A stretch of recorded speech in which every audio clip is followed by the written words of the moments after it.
What if you've traveled in a time machine and you've been transported to the age when Nephilim ruled the world? Well, this would be the stuff of your nightmare. During this period, humans were not the apex predator. Rather, they were in constant threat by the humongous figures. If the age of dinosaurs already sounds terrifying, the Nephilim would have turned it into a whole different level of scary. But who exactly were these legendary beings, whose mere mention was enough to send a chill through anyone who heard their name? Well, most of the things that we know about these beings came from a forbidden book, the Book of Enoch. In this manuscript, it eerily described a time when a group of rebellious angels known as the Watchers broke their sacred oath and descended to Earth. But what they left behind was far more terrifying than their arrival. They created a race of hybrid giants called the Nephilim. The age of Nephilim was so dark that God needed to bring the great flood to finally cleanse the world of these terrifying beings. Just as the age of the Nephilim is full of mysteries, our world is rich with them too. Today's sponsor of our video will help finally answer some of these baffling questions. This is the book, The Ultimate Guide to Rebuilding a Civilization, which explores some of the most intriguing questions about the story of humanity itself.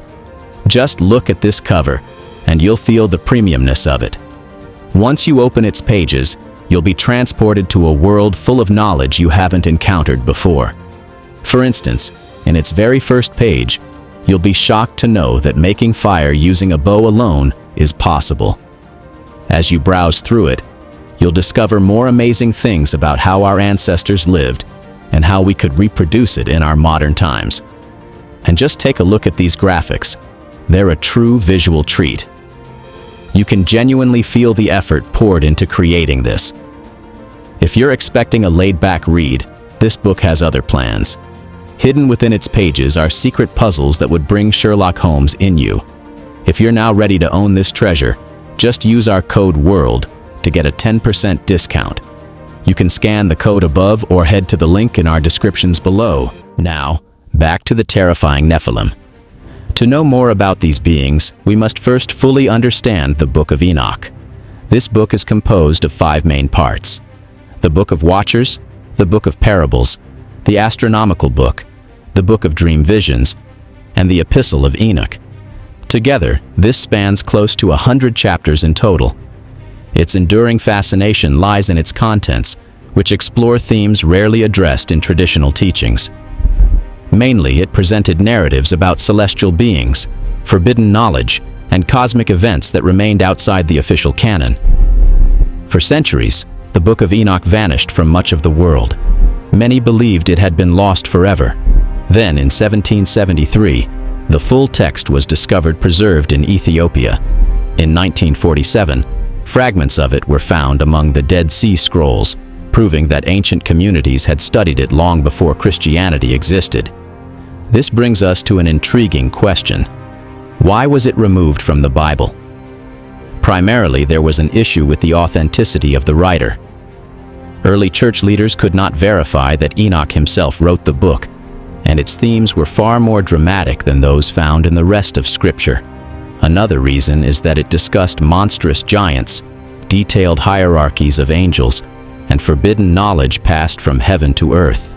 Most importantly, it shifted blame away from humanity. The Bible teaches that human sin caused the fall of the world.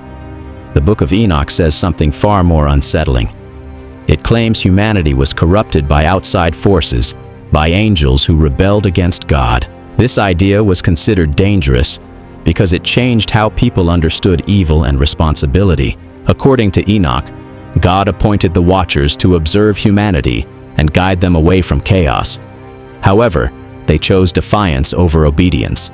These beings, later called the fallen angels, descended to earth in direct violation of God's authority.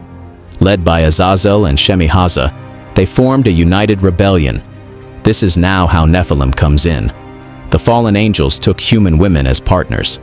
Their union with mortals produced what is now known as the Nephilim. These offspring were not merely large. They were described as giants whose existence warped the world around them. Their growth was unchecked, their strength overwhelming, and their hunger impossible to satisfy. The earth itself could not sustain them. They stripped entire communities of food and water, draining everything people had stored. First, they consumed the crops that fed humanity. Then, they devoured animals. And when supplies ran out, the Nephilim became predators, feeding on those who once feared and revered them. Entire civilizations collapsed under their hunger and rage. The world became unlivable. In these ancient texts, the Nephilim are not heroic titans or misunderstood guardians. They are portrayed as destructive, insatiable forces. They were creatures driven by hunger and violence. More than the offspring, the Watchers also taught forbidden knowledge. Azazel taught humans how to extract metal and forge weapons. Others taught enchantments, astrology, and the movements of the sun and moon. The teachings fueled vanity, warfare, and obsession with power.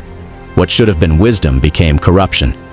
Early Christian thinkers believed these lessons led directly to witchcraft and dark practices. Humans began to worship the Watchers themselves, turning them into false gods and demons. Eventually, God intervened. The Watchers were captured and cast into a dark prison beneath the earth, a place later associated with Tartarus in Greek mythology. There they were bound to await final judgment. To rid the earth of the Nephilim and the twisted corruption they unleashed, God brought forth a judgment the world had never witnessed, the Great Flood.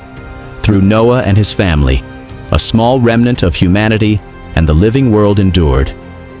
These fortunate beings were carried safely above the waters as everything else was swept away.